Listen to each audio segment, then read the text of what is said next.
चलिए, last class में बेटा अपन ने, कल वाली क्लास में पार्टनरशिप के बारे में अपन ने पी एंड एल अकाउंट, कौन कौन से अकाउंट बनाए जाते, तो एक तो पी एंड एल अकाउंट था, एक profit and loss appropriation account था, एक पार्टनर्स कैपिटल अकाउंट था, एक पार्टनर्स करंट अकाउंट था, जिसमें अपन ने पढ़ा था प्रॉफिट एंड लॉस अकाउंट जो था अगर ज़रूरत होगी तो बनेगा, और पार्टनर्स करंट अकाउंट भी अगर ज़रूरत होगी तो बनेगा। ठीक, कब बनेगा ये भी अपन ने सीखा था। फिर अपन ने प्रॉफिट एंड लॉस अकाउंट के बारे में पढ़ा था। उससे पहले अपन ने पढ़ा था चार्ज अगेंस्ट प्रॉफिट और एप्रोप्रिएशन ऑफ प्रॉफिट। ठीक, तो चलिए उन सब चीज़ों को अपन लेते जाते हैं थ्योरी में। जिसको फोटो खींचना है, नोट बनाने, स्क्रीनशॉट ले लेना, हिंदी इंग्लिश दोनों में दिए हुए। सबसे पहले फॉलोइंग अकाउंट, कलर चेंज करते हैं, ब्लू लेके देखता हूँ, देखे आओ। Following account prepared by an accounting and partnership firm, यानी कि साझेदारी फर्म द्वारा निम्न खाते बनाए जाते हैं। पहला, profit and loss account if necessary, मतलब अगर जरूरत हो। जरूरत कब होगी? जब हमारे पास अगर क्वेश्चन में चार्ज अगेंस्ट प्रॉफिट के आइटम हो, यानी कि rent, interest on loan, manager commission, other than partner, other than partner यानी कि लाभ हानि खाता आवश्यकता होने पे बनाएंगे। Next, profit and loss appropriation account, ये कौन बनाती है? Only firm. कौन बनाएगी? Only firm. और ये बनता है एप्रोप्रिएशन ऑफ प्रॉफिट के केस में, एप्रोप्रिएशन ऑफ प्रॉफिट यानी कि लाभों का नियोजन के केस में। आगे पार्टनर्स करंट अकाउंट बनेगा फिक्स्ड कैपिटल मेथड में। कल पढ़ी थी अपन ने मेथड कैपिटल अकाउंट की, दो मेथड है, फिक्स्ड कैपिटल मेथड और fluctuating capital method. Fixed capital method में हम दो अकाउंट बनाते थे, पार्टनर्स कैपिटल अकाउंट और एक पार्टनर्स करंट अकाउंट। तो यहाँ ये लिखा है कि पार्टनर्स करंट अकाउंट कब बनेगा? अगर फिक्स्ड मेथड यूज करते हैं तो, यानी कि साझेदार का चालू खाता स्थिर पद्धति में बनेगा, यानी कि स्थिर पूंजी विधि में बनेगा। पद्धति मतलब विधि। नेक्स्ट, पार्टनर्स कैपिटल अकाउंट यानी कि साझेदारों के पूंजी खाते। बेटा पार्टनर्स कैपिटल अकाउंट तो दोनों मेथड में बनता है। पार्टनर्स कैपिटल अकाउंट तो दोनों मेथड में बनेगा, फिक्स्ड कैपिटल मेथड में भी बनेगा और फ्लक्चुएटिंग में भी बनेगा। डन। अगर इसका फोटो स्क्रीनशॉट लेना है तो ले लो, मैं मिटा देता हूं ताकि तुम नोट्स बनाते रहना। ठीक, नेक्स्ट सबसे पहले बात करते हैं प्रॉफिट एंड लॉस अकाउंट की। लाभ हानि खाता, ये कर अपन पढ़ चुके थे कि ये नॉमिनल नेचर का होता है, पढ़ा था ना। तो सेम वही, ये खाता कब बनाएंगे? व्हेन प्रिपेयर, जब क्वेश्चन में चार्ज अगेंस्ट प्रॉफिट के आइटम गिवन हो, यानी कि चार्ज अगेंस्ट प्रॉफिट की अगर मदे क्वेश्चन में गिवन है, जैसे रेंट, इंटरेस्ट ऑन लोन और manager commission other than partner, तो हम प्रॉफिट एंड लॉस अकाउंट बनाएंगे। चलिए एग्जांपल भी दे दिया, रेंट, इंटरेस्ट ऑन लोन और manager commission other than partner. बात करते हैं अगर इसके नेचर की, तो बेटा ये नॉमिनल नेचर का है। कौन से नेचर का है ये? नॉमिनल, नाम मात्र का खाता है। आगे बढ़ते पी एंड एल अकाउंट में अपन ने और क्या पढ़ा था? डेबिट साइड वही पर्टिकुलर अमाउंट, ये होती है क्रेडिट साइड, ये होती है डेबिट साइड। ऊपर प्रॉपर लिखना है प्रॉफिट एंड लॉस अकाउंट, नीचे लिखेंगे इसके नीचे फॉर द ईयर एंडिंग, जो भी ईयर एंडिंग है। अगर 31 मार्च 25 है तो 25, 24 है तो 24, 23 है तो 23। ठीक, आगे अब अगर क्वेश्चन में नेट प्रॉफिट गिवन है तो credit side, net loss given है तो डेबिट साइड। कल पढ़ चुके थे। दोनों में से एक ही चीज मिलेगी, या तो प्रॉफिट मिलेगा या फिर लॉस मिलेगा। फिर चार्ज अगेंस्ट प्रॉफिट वाला आइटम, क्योंकि पी एंड एल है तो rent, interest on loan, paid. Interest on loan कौन सा है बेटा? पेड वाला, ये लिखा है paid. Manager commission other than partner वाला। क्रेडिट साइड बात करते हो इंटरेस्ट ऑन लोन रिसीव्ड, काय की बात हो रही है? रिसीव्ड। देखो पेड कब होगा समझना, जब किसी पार्टनर ने लोन दिया है फर्म को, किसको लोन दिया है? फर्म को। तो फर्म इस लोन पे ब्याज पे करेगी किसको? पार्टनर को। तो इसे बोलते हैं हम इंटरेस्ट पेड। क्योंकि जो भी पी एंड एल अकाउंट है और P and L appropriation account है, ये हम बनाते हैं फर्म के पॉइंट ऑफ व्यू से। ठीक, तो फर्म के लिए खर्चा है तो इसे डेबिट साइड आया। ऐसे उल्टा ले लेते हैं, रिसीव्ड में क्या होगा? जब लोन फर्म ने दिया है पार्टनर को, ये लोन दिया है, तो पार्टनर फर्म को इंटरेस्ट पे करेगा, यानी कि फर्म ने इंटरेस्ट क्या करा है? रिसीव्ड करा है, तो ये इस साइड आ जाएगा। ठीक, क्रेडिट साइड इनकम आती है। जो बैलेंस बचेगा बेटा वो हम पी एंड एल एप्रोप्रिएशन में ट्रांसफर करेंगे। अगर डेबिट साइड निकला तो to P and L appropriation, इसे बोला जाता है प्रॉफिट। और अगर क्रेडिट साइड निकलेगा तो भी हम लिखेंगे by P and L appropriation, और इसे हम बोलेंगे लॉस। ठीक है, यहां तक कोई समस्या? चलिए, तो ये अपना पहला अकाउंट हो गया है। Next, profit and loss appropriation account. Next है अपना profit and loss appropriation account. तो चलिए, सबसे पहली बात कि इसे कौन बनाएगा? ओनली पार्टनरशिप फर्म, साझेदारी फर्म हो, यह केवल साझेदारी फर्मों द्वारा ही तैयार किया जाता है। मतलब बनाएगी कौन? सिर्फ partnership firm he P and L appropriation account बनाएगी। आगे, इसका नेचर भी कौन सा है? नॉमिनल, नाम मात्र का खाता है, जैसा पी एंड एल का था। आगे एक चीज लिखी है कि it is prepared just after the P and L account, hence it is a extension of P and L account. क्या बोला है? कि जो पी एंड एल एप्रोप्रिएशन खाता है, अकाउंट है, ये हम प्रॉफिट एंड लॉस अकाउंट के बाद में बनाते हैं, इसलिए इसे हम क्या बोलते हैं? Extension of P and L. क्या बोलेंगे? लाभ हानि खाते का विस्तार, बड़ा रूप बोलते हैं। ठीक, यहां भी सेम वही लिखेंगे, अकाउंट के ऊपर लिखेंगे profit and loss account, profit and loss appropriation account, profit and loss appropriation account, और लिखना फॉर द ईयर एंडिंग। ये क्रेडिट साइड हो जाएगी राजा, और ये आपकी हो जाएगी डेबिट साइड। एक साइड क्रेडिट हो जाएगी और एक साइड आपकी क्या हो जाएगी बेटा? डेबिट साइड हो जाएगी। आगे, इधर आएगा टू पी एंड एल और इधर आएगा बाय पी एंड एल। मैंने एक चीज बोली थी कल कि एक अकाउंट से जब दूसरे अकाउंट में बैलेंस ट्रांसफर करेंगे तो वो उल्टी साइड जाएगा। जैसे यहां अपन ने पढ़ा था पी एंड एल अकाउंट, इधर निकला था पी एंड एल एप्रोप्रिएशन, इस साइड निकला है, तो P and L appropriation account में हम किधर की साइड लिखेंगे? इस साइड। नाम किसका आएगा? पी एंड एल अकाउंट, क्योंकि वहां से ट्रांसफर हुआ है। वहीं अगर इस साइड बैलेंस निकला है, जिसे लॉस बोलते हैं, तो हम इसको किधर की साइड लिखेंगे? Debit side. उल्टी साइड, वहां क्रेडिट साइड था तो यहाँ डेबिट साइड आ गया। नाम आएगा पी एंड एल अकाउंट, क्योंकि लास्ट अकाउंट से ट्रांसफर हुआ है। ठीक, अब जो भी मैंने बोला है पी एंड एल अकाउंट और P and L appropriation account हम फर्म के पॉइंट ऑफ व्यू से बनाते हैं, तो इन दोनों में debit the receiver, debit the खर्चे, मतलब expenses and losses are debit, वो चीजें लिखेंगे। यानी कि फर्म के लिए एक तो इंटरेस्ट ऑन कैपिटल खर्चा है, रेमुनरेशन खर्चा है। रेमुनरेशन में तीन चीजें आती है, कल मैंने बताई थी, सैलरी,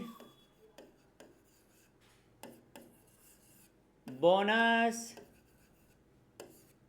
और कमीशन। ठीक, आगे मैनेजर कमीशन भी यहां आ सकता है अगर हम पार्टनर को गिवन दे, पार्टनर को देते हैं तो कहां आएगा? यहां। और अदर देन पार्टनर को तो प्रॉफिट एंड लॉस अकाउंट में आएगा। Credit side interest on drawing, चलो इंटरेस्ट ऑन कैपिटल खर्चा होता है, इंटरेस्ट ऑन ड्रॉइंग इनकम होती है, भी ये याद रखना, जब अपन आगे पढ़ेंगे तो समझ में आ जाएगा। जो भी बैलेंस निकलेगा उसके लिए हम लिखेंगे इधर की to profit transfer to capital या फिर current account, to profit transfer to capital या फिर करंट अकाउंट। अगर दो पार्टनर है ए और बी, तो ए और बी में लिख देंगे, और किस रेशो में लिखेंगे? प्रॉफिट शेयरिंग रेशो में, PSR, लाभ हानि अनुपात। अगर क्वेश्चन में लाभ हानि अनुपात नहीं दिया गया है तो हम उसे बराबर मानेंगे, इक्वल। ठीक, अगर इधर बैलेंस निकलेगा तो बेटा हम लिखेंगे बाय लॉस, और बाकी वही ट्रांसफर टू पार्टनर्स कैपिटल या फिर करंट अकाउंट। वही दो पार्टनर तो ए बी, वही प्रॉफिट शेयरिंग रेशो में। और अगर प्रॉफिट शेयरिंग रेशो क्वेश्चन में गिवन नहीं है तो हम किस रेशो में बांटेंगे, बराबर रेशो में बांटेंगे। ठीक है, चलिए थोड़ा आगे बढ़ते हैं। फिर अपन ने पार्टनर्स कैपिटल अकाउंट की बात करी थी, ये लीजिए पार्टनर्स कैपिटल अकाउंट। आओ, सब पढ़ चुके थे कल, एक बार देख लो, फिर कैपिटल अकाउंट के फॉर्मेट पढ़ेंगे आज अपन। पार्टनर्स कैपिटल अकाउंट, तो इसकी दो मेथड थी, एक तो फिक्स्ड कैपिटल मेथड जिसे हम स्थिर पूंजी विधि बोलते हैं, एक फ्लक्चुएटिंग जिसे अस्थिर या फिर हम बोलेंगे परिवर्तनशील, दोनों इसी के नाम है।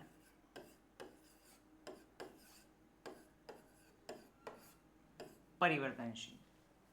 ठीक, आगे फिक्स कैपिटल मेथड में दो अकाउंट बनते हैं, एक तो बनता है पार्टनर्स कैपिटल अकाउंट, एक बनेगा पार्टनर्स करंट अकाउंट। लेकिन वही फिक्स फ्लक्चुएटिंग कैपिटल में एक ही अकाउंट बनता है पार्टनर्स कैपिटल अकाउंट। मैंने कल ये भी समझाया था जब हम इन दोनों अकाउंट को कंबाइंड कर देंगे तो ये बन जाएगा फ्लक्चुएटिंग वाला। ठीक है, अब इसमें हमने बैलेंस पढ़ा था कि अगर फिक्स्ड कैपिटल मेथड है, पार्टनर्स कैपिटल अकाउंट है, तो इसका बैलेंस हमेशा क्रेडिट होगा। बाकी पार्टनर्स करंट अकाउंट का डेबिट भी हो सकता है, क्रेडिट भी हो सकता है। सेम फ्लक्चुएटिंग में भी डेबिट भी हो सकता है और क्रेडिट भी हो सकता है। बस ध्यान रखना है कि फिक्स्ड कैपिटल मेथड में पार्टनर्स कैपिटल अकाउंट का बैलेंस हमेशा क्रेडिट होगा। ठीक, आइए आगे बढ़ते हैं। पहले अकाउंट की बात कर लेते हैं, फिर इनके डिफरेंस की बात कर लेंगे।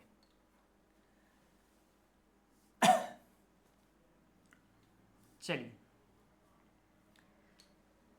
थोड़ा सा बड़ा कर देता हूं मैं, फिक्स्ड कैपिटल मेथड ले लेते हैं पहले, पर यार ये चलो ठीक है, फिर एक साथ ही कंबाइंड ही समझा देता हूं मैं। कंबाइंड ज़्यादा सही समझ में आएगा बेटा। चलिए फिक्स्ड कैपिटल मेथड की बात करते हैं तो इसमें दो तरह के अकाउंट बनते हैं, पार्टनर्स कैपिटल अकाउंट और partners current account. Partners capital account और पार्टनर्स करंट अकाउंट, देखो बेटा दोनों को अलग बनाने का भी एक रीज़न है। अगर हम पार्टनर्स कैपिटल अकाउंट अलग बनाएंगे तो हमें पता रहेगा कि किस पार्टनर ने कितनी कैपिटल लगा रखी और कितनी कैपिटल विड्रॉल करी है, ये हमें यहां से पता चल जाएगा। ठीक है, क्योंकि इसमें सिर्फ कैपिटल, एक तो एडिशनल कैपिटल आएगी और कैपिटल विड्रॉल आएगी, बस दो ही आइटम आते हैं। तो देखिए हमने पहला तो पढ़ा था कि फिक्स कैपिटल मेथड में पार्टनर्स कैपिटल का जो बैलेंस होता है वो हमेशा क्रेडिट होता है, तो हम लिखेंगे opening balance by balance BD, by balance BD. अब एक ओपनिंग और क्लोजिंग में थोड़ा सा डिफरेंस समझना। अगर मेरा अकाउंटिंग ईयर चालू होता है 1 अप्रैल 2025 से 31 मार्च 2026, तो ये जब अकाउंटिंग ईयर शुरू हुआ इसे बोलते हैं हम ओपनिंग, यानी कि इस तारीख की जो कैपिटल होगी उसे हम बोलेंगे ओपनिंग कैपिटल। और जो ईयर एंड है इसे बोलेंगे हम क्लोजिंग डेट, यानी कि इस तारीख की जो कैपिटल है उसे हम क्या बोलेंगे, क्लोजिंग कैपिटल। ठीक, तो यहाँ ओपनिंग कैपिटल का बैलेंस हमेशा क्रेडिट होता है तो हमने क्रेडिट साइड लिखा है। अगर एडिशनल कैपिटल आती है, कोई पार्टनर एडिशनल कैपिटल लगाता है तो उसे हम कहाँ लिखेंगे, क्रेडिट साइड, क्योंकि बेटा अतिरिक्त पूंजी बोलते हैं एडिशनल कैपिटल को। 11th में अपन ने जनरल एंट्री पढ़ी थी, एडिशनल कैपिटल की एंट्री क्या होती है, अतिरिक्त पूंजी की, तो कैश या फिर bank account debit to capital,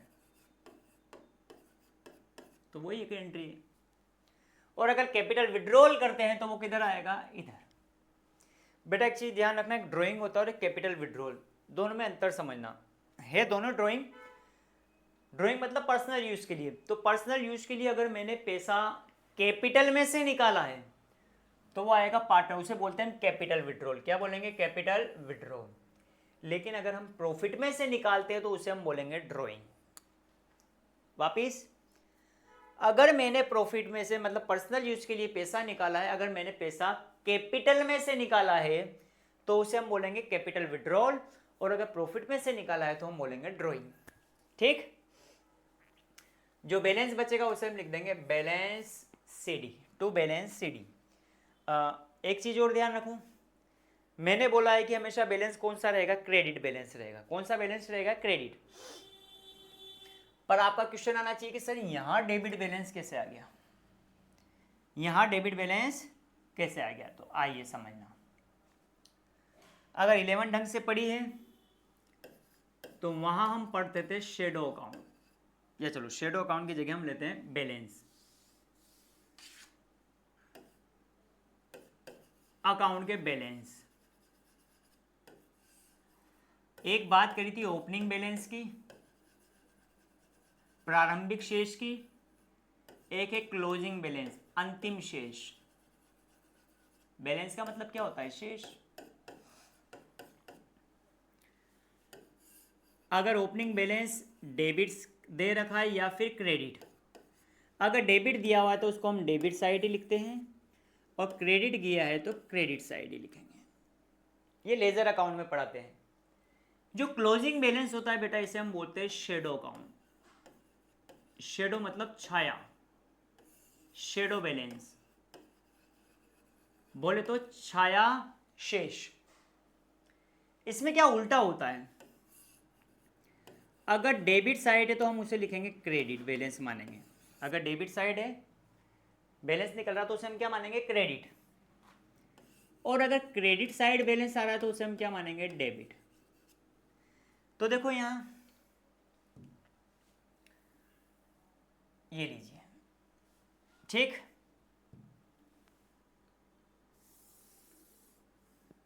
अरे ये आओ साहब, शेडो अकाउंट वीडियो रोक के स्क्रीनशॉट ले लेना।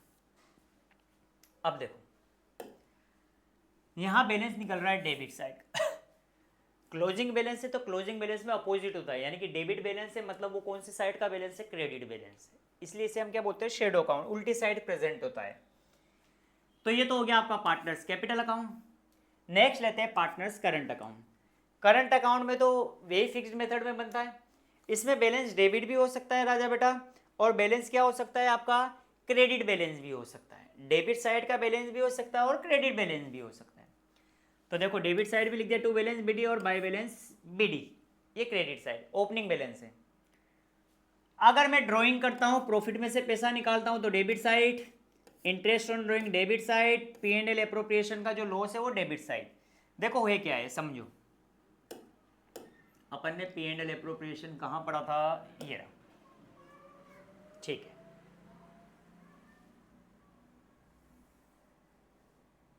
ये लो सा P&L एप्रोप्रिएशन, इधर ले लेता हूं, वो नाटक करेगा। चलिए P&L एप्रोप्रिएशन में अपन ने क्या पढ़ा था कि जो भी डेबिट साइड चीजें आई है, जो भी P&L एप्रोप्रिएशन के डेबिट साइड है जिसमें पार्टनर का नाम आ रहा है, जैसे इस P&L लॉस में पार्टनर का नाम नहीं आ रहा है तो इसे तो छोड़ दो, इधर भी नहीं आ रहा तो इसे छोड़ दो। बाकी सब देखो A B A B A B A B A B, या ए बी आए या बी बी आए। तो अगर डेबिट साइड है तो मैंने बोला एक अकाउंट से दूसरे अकाउंट में उल्टी साइड, और इधर का क्रेडिट है तो डेबिट साइड। देखो ये कर रखा है इंटरेस्ट ऑन ड्राइंग, और ये क्रेडिट साइड मतलब क्रेडिट साइड था तो अपन ने किस साइड लिखा है, डेबिट साइड। और आईओसी रेम्यूनरेशन और P&L एप्रोप्रिएशन का जो प्रॉफिट था वो डेबिट साइड था, तो हमने यहाँ क्या लिखा है, क्रेडिट साइड। डन। लास्ट में भी टोटल करके बैलेंस निकलेगा तो उसे हम बोलेंगे टू बैलेंस सीडी, और अगर इधर निकलेगा तो बाय बैलेंस सीडी, क्योंकि इसका बैलेंस क्रेडिट भी हो सकता है और डेबिट भी हो सकता है। नेक्स्ट लास्ट अपना है फ्लक्चुएटिंग कैपिटल मेथड। इसमें एक ही अकाउंट बनता है, इसको थोड़ा सा छोटा करते हैं, ये लीजिए, ये लो। मैंने बोला था जब पार्टनर्स कैपिटल अकाउंट और पार्टनर्स करंट अकाउंट को हम जोड़ देंगे तो हमारा फ्लक्चुएटिंग कैपिटल का क्या बन जाएगा, कैपिटल अकाउंट बन जाएगा। सेम देखो यहां कैश विड्रॉल लिखा है तो ये रहा टू कैश, बैलेंस बीडी है टू बैलेंस बीडी, ड्राइंग है drawing, interest on drawing interest on drawing, P&L appropriation का लॉस, दोनों को कंबाइन कर दिया। सेम इधर बाय बैलेंस बीडी है, इधर भी बाय बैलेंस बीडी है तो एक बैलेंस बीडी लिख दिया। एडिशनल कैपिटल है तो ये रही additional capital, interest on capital है तो ये रही आईओसी, रेम्यूनरेशन है तो ये रहा रेम्यूनरेशन, ये लॉस प्रॉफिट हो गया। इसमें भी वही बैलेंस डेबिट भी हो सकता है और क्रेडिट भी। बैलेंस शीट ही लिखेंगे, क्लोजिंग बैलेंस है इसलिए। ठीक, नीचे बोल रखा है मैंने कि सैलरी में रेम्युनरेशन में क्या क्या शामिल होता है, ये याद रखना है, सैलरी, बोनस और कमीशन। आगे बढ़ते हैं, एक ये डिफरेंस भी पढ़ा था कल अपने, ये और ले लेते हैं। Difference between fixed capital method और फ्लक्चुएटिंग। फिक्स्ड मतलब स्थिर पूंजी, फ्लक्चुएटिंग मतलब अस्थिर बोल दो या परिवर्तनशील बोल दो, बात एक ही है। सबसे पहले change in balance of capital. तो बेटा यहाँ पे फिक्स्ड में तो हमेशा नाम से पता चल रहा फिक्स्ड, कोई चेंज नहीं होगा। ये परिवर्तनशील है तो यानी कि इसमें टाइम टू टाइम हम क्या कर सकते हैं, चेंज हो सकता है। नंबर ऑफ अकाउंट की बात करें तो यहाँ 2 अकाउंट बनाते हैं और यहाँ 1 अकाउंट बनाया जाएगा, क्योंकि फिक्स कैपिटल मेथड में 2 अकाउंट बनते हैं, पार्टनर्स कैपिटल अकाउंट और पार्टनर्स करंट अकाउंट। फ्लक्चुएटिंग में एक ही बनता है, कैपिटल अकाउंट। क्या नेगेटिव बैलेंस हो सकता है साहब? नहीं, फिक्स्ड कैपिटल में कभी भी नेगेटिव बैलेंस नहीं होगा, लेकिन यहाँ पे हो सकता है। बैलेंस ऑफ कैपिटल यहाँ हमेशा क्रेडिट होगा, यहाँ क्रेडिट भी हो सकता है और डेबिट भी हो सकता है। डन है, आगे बढ़ते हैं। नेक्स्ट डिफरेंस है कैपिटल अकाउंट और करंट अकाउंट। सबसे पहले व्हेन प्रिपेयर, कब बनाए जाते हैं? तो बेटा कैपिटल अकाउंट दोनों मेथड में बनता है, फिक्स्ड कैपिटल मेथड में भी बनता है, फ्लक्चुएटिंग तो लिखा है बोथ मेथड, दोनों मेथड में बनेगा। नेक्स्ट करंट अकाउंट फिक्स्ड में बनता है तो फिक्स्ड में। आगे बैलेंस, फिक्स्ड मेथड में तो क्रेडिट बैलेंस होगा कैपिटल अकाउंट का, फ्लक्चुएटिंग में डेबिट भी हो सकता है क्रेडिट, और करंट अकाउंट का तो हमेशा डेबिट और क्रेडिट होगा। नेचर, तो फिक्स्ड मेथड में कभी चेंज नहीं होगा, फ्लक्चुएटिंग में चेंज हो जाता है। साथ ही करंट अकाउंट ट्रांजैक्शन के हिसाब से क्या हो जाते हैं, चेंज हो जाते हैं। डन है, चलिए नेक्स्ट टॉपिक रहेगा अपना आईओसी। पर आईओसी से पहले बेटा अपन ने अभी तक जो पढ़ा है, जो अकाउंट पढ़े, P&L अकाउंट, P&L एप्रोप्रिएशन, तो नेक्स्ट क्लास में अपन इनके क्वेश्चन लेंगे। पहले इनकी एक बार प्रैक्टिस हो जाए, फिर अपन आईओसी और आईओडी पढ़ेंगे। ठीक है, इसका स्क्रीनशॉट लेना है तो ये लीजिए, मैं मिटा देता हूं, आसानी से याद हो जाएगा बेटा, स्क्रीनशॉट ले लेना है इसका।